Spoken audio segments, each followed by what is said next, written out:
Ces images, ce sont celles du Nord Kivu, à l'est de la République démocratique du Congo, où depuis plus de 3 décennies, les affrontements entre groupes armés et l'armée congolaise plongent les civils dans la terreur. Ici, le quotidien n'est qu'une lutte constante pour survivre.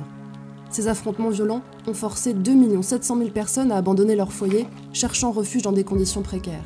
Et plus de 2 400 000 personnes sont en grave insécurité alimentaire. Les enfants, surtout les plus jeunes, en subissent les conséquences. Mie niko mzaliwa Ruchuru. Tulikimbiaka vita na bwanangu alikuwa profesere. Sasa alikuwa anatoka kwa masomo bakamupiga masasi. Kumupiga masasi nikaona ginzi wanatufuatilia viti na kwa ya mingi, nikakimbia na watoto yangu. Njo nimekimbia vile, sina chini na yuru na mungambi sipoki yake, niko hapa vile. Nikatoka Ruchuru nikakimbia Mungu kwa babangu mdogo. Kufika kule saa hii vita balipiga pale Mushaki, nikakuya hapa, njoo nimejikutana niko hapa Rusai. Njoo nikakuya huku, nilikiana miguru nikamaliza deshuru munji na watoto yangu. Ginzi vita ilitukutanaka Ruchuru, tunamaliza kose miaka 2.5 mu ukimbizi. Les cas de malnutrition augmentent dans les sites de déplacés, surtout chez les enfants de moins de 5 ans, compte tenu des conditions de vie des personnes qui sont dans cette situation de déplacement. Plusieurs facteurs en fait expliquent cet état des choses. Le premier facteur, c'est que les gens n'ont pas à manger. Il y a aussi la vulnérabilité des personnes déplacées. Sur le plan du stress, du traumatisme, parce qu'il y a des personnes qui se sont déplacées plus d'une fois. Les parents et les ménages ne parviennent plus à stabiliser en fait l'alimentation des enfants. L'autre facteur, c'est que compte tenu des conditions de déplacement, les conditions de vie sont telles que l'hygiène n'est pas satisfaisante, l'accès à l'eau est insuffisant et cela entraîne à ce que les enfants fassent des maladies. Et donc on enregistre actuellement beaucoup davantage de cas de réussite des enfants qui ont été pris en charge mais qui reviennent.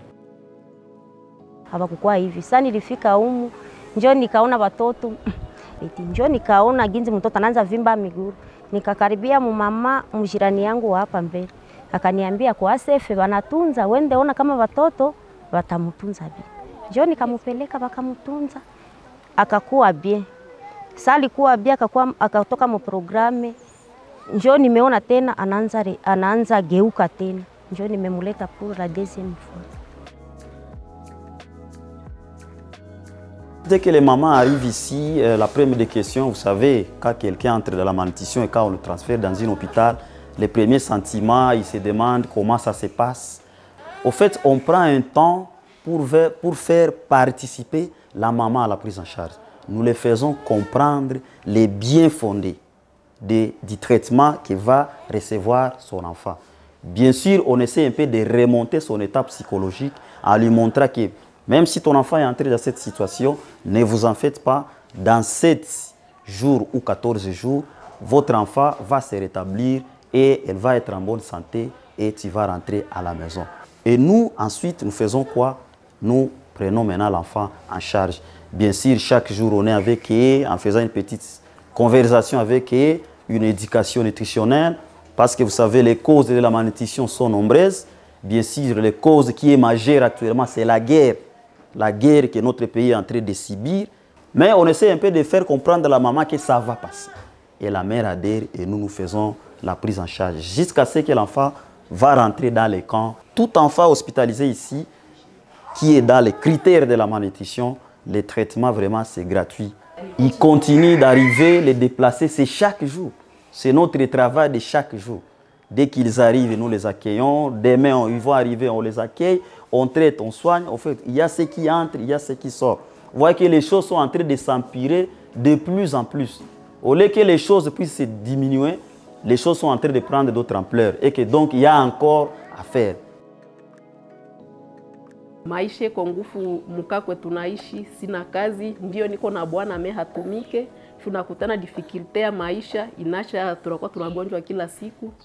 Ndio vile tunapatikana kama hospitali juu ya kukosa, ndio unakutana magonjwa ni ya mingi muhali ya tunaishi ndani. Après kufa miezi 2 muka, ndio alianja kama difficulty, unampa chakula, mbo mtoto alikuwa akishapona. Après miezi ine ndio niko tena changement na katala, anarudilia tena ile probleme ya mwanzo, cha tena nikamrudisha, ndio tena bakasema hapana, mpeleke tena aende anja tena maziwa upya. Les enfants de moins de 5 ans, dans les camps de déplacés autour de Goma, sont frappés de plein fouet par la malnutrition. Depuis janvier 2024, Action contre la faim a pris en charge plus de 2500 enfants souffrant de malnutrition aiguë sévère, avec en moyenne 400 nouveaux cas chaque mois identifiés dans nos cliniques mobiles. La plupart des enfants m'arrivent vraiment, ça touche au cœur.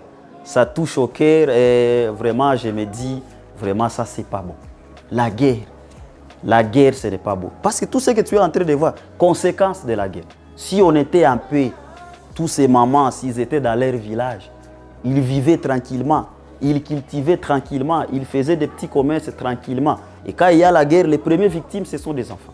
Et que donc, c'est un sentiment, c'est vraiment, ça ronge le cœur.